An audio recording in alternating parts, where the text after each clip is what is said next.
Muy bien, para poder resolver lo que es un circuito magnético, vamos a utilizar lo que es la ley de Hopkinson para circuitos magnéticos. El primer paso que tendremos que hacer es convertir nuestro circuito magnético en un circuito eléctrico. Y para esto vamos a seguir una serie de pasos para poder comprender cómo transformar ese circuito magnético en un circuito eléctrico. Entonces, lo primero que tenemos que ver es analizar el circuito magnético. Nosotros tenemos aquí un núcleo de, de un solo material. Y este núcleo podemos observar que tiene un ancho aquí, mide 15 centímetros. Eh, Toda esta parte mide 15 centímetros. Esta pierna también mide 15 centímetros, la pierna izquierda.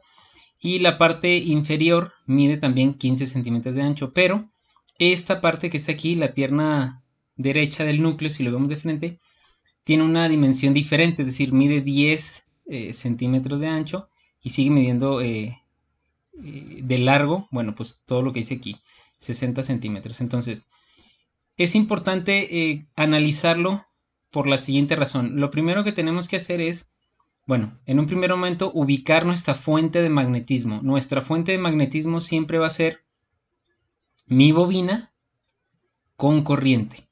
Entonces, la bobina tiene aquí 200 vueltas y de acuerdo al problema, la bobina tiene 1 amper de corriente. Entonces, yo aquí tengo una fuente de magnetismo que la vamos a representar como una fuente de voltaje, ¿estamos de acuerdo? Donde esa fuente de magnetismo es mi fuerza magnetomotriz y está definida por el número de vueltas por la corriente N por I. Muy bien. Ahora bien, vamos a empezar a dibujar esta primera parte. Ok, entonces esto lo vamos a transformar en la primera parte es, pues tengo una fuente. Esta fuente va a ser una fuente, como habíamos dicho, de fuerza magnetomotriz, donde vamos a tener que la fuerza magnetomotriz va a ser igual al número de vueltas por la corriente. Ok, ahora bien, lo que sigue es dibujar el camino del flujo magnético. Aquí vemos que el flujo magnético, bueno, sigue este camino de acuerdo a como está aquí marcado. Baja por aquí, regresa y sigue este caminito. Ahora bien, este flujo magnético, como ya lo hemos analizado, va a tener cierta oposición. ¿Por qué? Porque el material por sí mismo va a ofrecer oposición a que fluya el flujo magnético. A esa oposición se le llama reluctancia. Lo que tengo que ubicar yo es la cantidad de reluctancias que existen en el circuito, ¿sí? Y estas las vamos a dibujar en el circuito eléctrico como resistencias. ¿Por qué? Porque vendría a ser el equivalente a lo que es la reluctancia. La resistencia es la oposición al flujo de corriente y la reluctancia la oposición al flujo magnético. Entonces, ¿cómo vamos a ubicar estas reluctancias? Bueno, las reluctancias tal cual eh, hay dos maneras para que afectan o que me determinan, perdón, la reluctancia. La primera es el área del material. Entonces, y la segunda va a ser el tipo de material.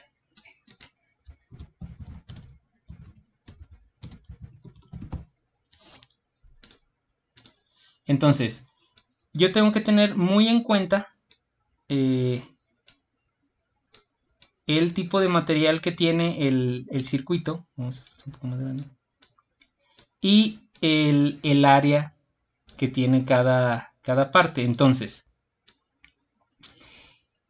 por tipo de material, bueno, no voy a tener ningún problema porque el ejercicio, perdón, dice que todo el material es de un solo tipo de material. Entonces ahí yo tendría por tipo de material una sola reluctancia. Pero por área sí tengo dos. ¿Por qué? El problema dice que de profundidad, es decir, que hacia acá adentro, el, eh, el núcleo tiene 10 centímetros de ancho. Entonces, Si yo dibujara esto, bueno, sería que para acá son 10 centímetros, 10 centímetros y 10 centímetros, ¿estamos? De tal forma que se vería algo así, ¿no? Vamos a más o menos. Ok, entonces, el área de este material sí cambia. ¿Por qué? El área sería lo que mide de aquí hacia adentro. Entonces serían 15 por 10. ¿Estamos? Entonces, esta área que está aquí es la sección transversal del núcleo, esto que está aquí. Estos 15 por 10 los mide aquí adentro porque hacia acá también es. Pero en esta pierna de aquí no. ¿Por qué? Porque de aquí a aquí, esta parte que vamos a pintar de azul, aquí si se fijan mide 10 para adentro, pero de aquí enfrente mide 10, diferente acá que mide 15. Entonces, el área de esta pierna que está aquí es diferente al área de esta y esta. Es decir, esta pierna de superior, la izquierda y la inferior tienen la misma área. ¿Por qué? Porque se fijan de que aquí mide 15 por 10. 15 por 10 y 15 por 10. Entonces, todas estas tres piernas es una misma área, es una reluctancia. Y esta pierna de aquí, la pierna derecha, es otra reluctancia diferente. ¿Por qué? Porque tiene área diferente. Entonces, es muy importante entender y definir, por eso es muy importante analizar primero el circuito. Primero tendríamos que analizar perfectamente el tipo de material, es el mismo material. Si por alguna razón aquí dijera, estas tres son de un material y esta de otra, bueno, tendríamos dos reluctancias.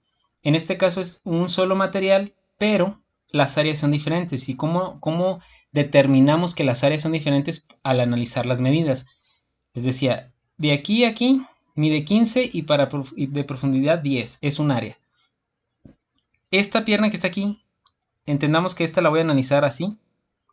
Si yo la viera por aquí, a esta la voy a ver desde arriba, 15 por 10, y esta de aquí igual por aquí, 15 por 10 de profundidad. Pero al momento de analizar esta pierna que está aquí, podemos darnos cuenta que en realidad mide aquí 10 por 10. Esta es otra. Entonces yo tendría dos reluctancias. Muy bien.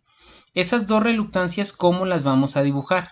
Bueno, para poder entender cómo vamos a dibujar las reluctancias, porque yo puedo dibujar esas dos reluctancias que van a ser dos resistencias, las puedo poner en serie o las puedo poner en paralelo. ¿Pero de qué depende eso?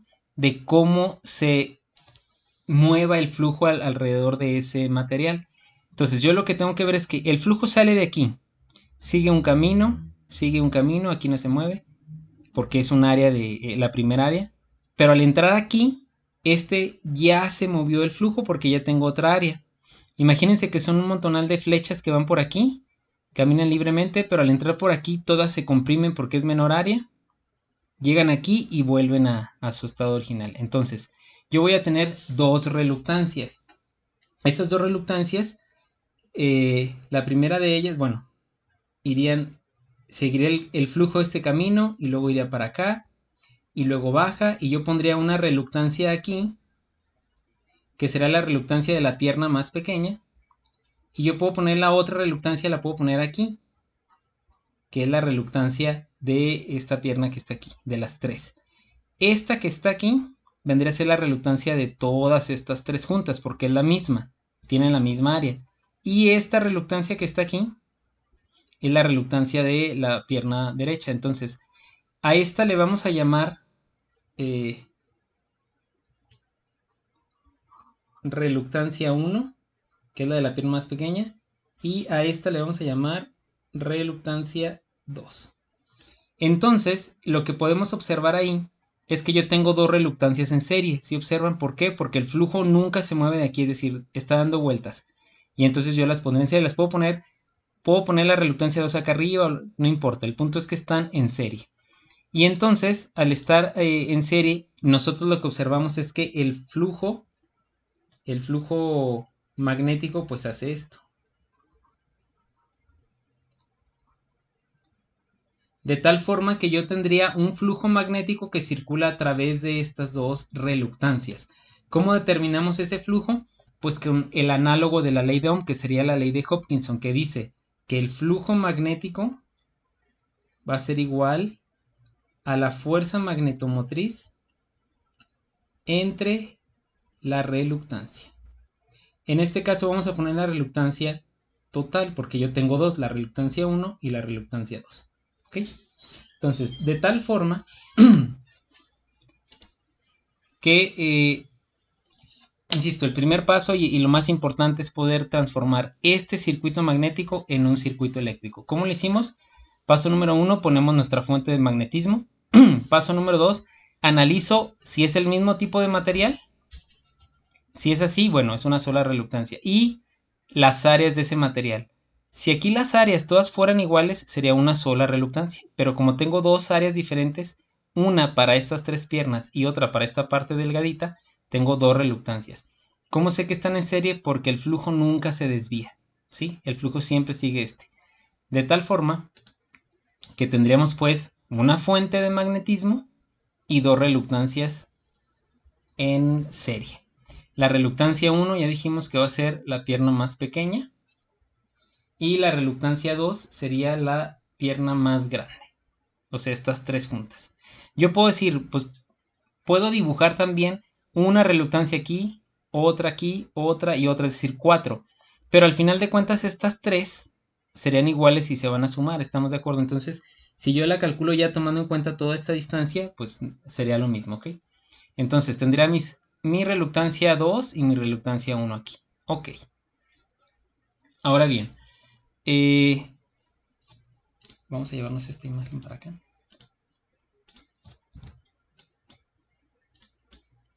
Y vamos a utilizarla ahorita. Entonces, lo primero que vamos a hacer es, ya definimos que para calcular el flujo que circula por aquí,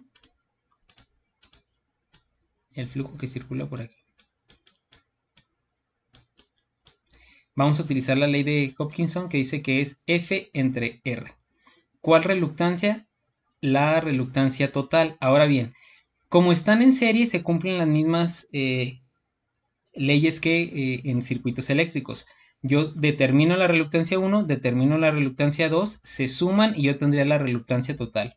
Si las reluctancias estuvieran en paralelo, bueno, pues se hace o se trabajan como se tratan las reluctancias en paralelo. Ok. Entonces, lo primero que vamos a hacer es determinar lo que es la reluctancia. La fórmula de reluctancia nos dice que va a ser longitud media entre permeabilidad por área.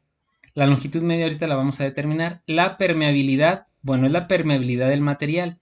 Yo no tengo la permeabilidad del material, tenemos la permeabilidad relativa, es decir, esta. Son 2500 la permeabilidad relativa. Si yo tengo la permeabilidad relativa que son 2500 y tengo la permeabilidad del espacio libre que son 4pi por 10 a la menos 7, puedo despejar esta. Esta pasa para acá y ya tendré yo la permeabilidad del material. ¿Cómo determinamos pues la longitud media 1? Bueno, vamos a trabajar en un primer momento con la reluctancia 1, que es la de la pierna más pequeña. Entonces, lo que vamos a hacer es lo siguiente. Dice aquí, ok, reluctancia 1 va a ser igual a longitud media 1 entre permeabilidad del material por el área. Muy bien. ¿Cómo vamos a determinar la longitud media 1? Bueno, vamos a trabajar nada más con esta pierna que está aquí. Vamos a olvidarnos de todo lo demás, únicamente esto que está aquí. Y habíamos dicho que la longitud media era lo que medía. Vamos a analizar, insisto, este cuadro que está aquí. Lo que mide, voy a tratar de ponerlo en rojo. Vamos a analizar únicamente este cuadro que está aquí. Ok. Y vamos a determinar lo que mide de aquí a aquí. Es decir, todo este cuadro que está aquí, no voy a considerar la mitad de, del material. Es decir, si se fijan aquí mide de aquí a aquí 15, 30 y otros 15. Es decir, mide 60 centímetros todo esto. Pero me dice muy claramente que de aquí a aquí mide 15, es decir, donde hace el doblez para la otra pierna, y de aquí a aquí mide 15. Entonces lo que vamos a hacer es, como el flujo magnético no viaja a través de las esquinas del material, sino por el centro, lo que vamos a hacer es que de estos 15 únicamente voy a tomar la mitad, y de estos 15 únicamente la mitad. Es decir, de todo lo que mide yo quito la mitad aquí, y la mitad superior. Entonces de aquí sería 7.5 de aquí a aquí. ¿Sí? Perdón. 30 centímetros y otros 7.5. ¿Estamos de acuerdo? De tal forma, pues, que la longitud media 1, yo tendré aquí reluctancia 1 va a ser igual a longitud media 1 entre la permeabilidad por el área, donde la longitud media 1 va a ser igual a 45 centímetros. ¿Estamos de acuerdo? ¿De dónde salen esos 45 centímetros? De sumar 7.5, 30 y 7.5. ¿Estamos de acuerdo? Es decir, yo únicamente voy a tomar la mitad de aquí a aquí y la mitad de aquí a aquí. La mitad de abajo no, porque por el flujo no circula por ahí. Entonces, a eso se refiere la longitud media, a tomar únicamente de esta parte que está aquí la mitad y de esta parte que está aquí la mitad. Ahorita que realicemos la segunda parte, vamos a ver cómo vamos a definir la longitud media de estas tres piernas que están aquí. ¿Ok? Ok. Entonces ya tengo mi longitud media, que es 45 centímetros. Y en lugar de poner lo que es la permeabilidad, bueno, la voy a despejar porque no la tengo. Ya dijimos que la permeabilidad del material va a ser igual a la permeabilidad relativa por la permeabilidad del vacío. De tal forma, pues, que la reluctancia 1 va a ser igual a esos 45 centímetros deben de estar en metros. Entonces sería 0.45 entre lo que es la permeabilidad relativa por la permeabilidad relativa por permeabilidad del vacío por el área. ¿Sí? De tal forma que nosotros tendríamos pues 0.45 por, y ahorita empezamos a sustituir los siguientes valores.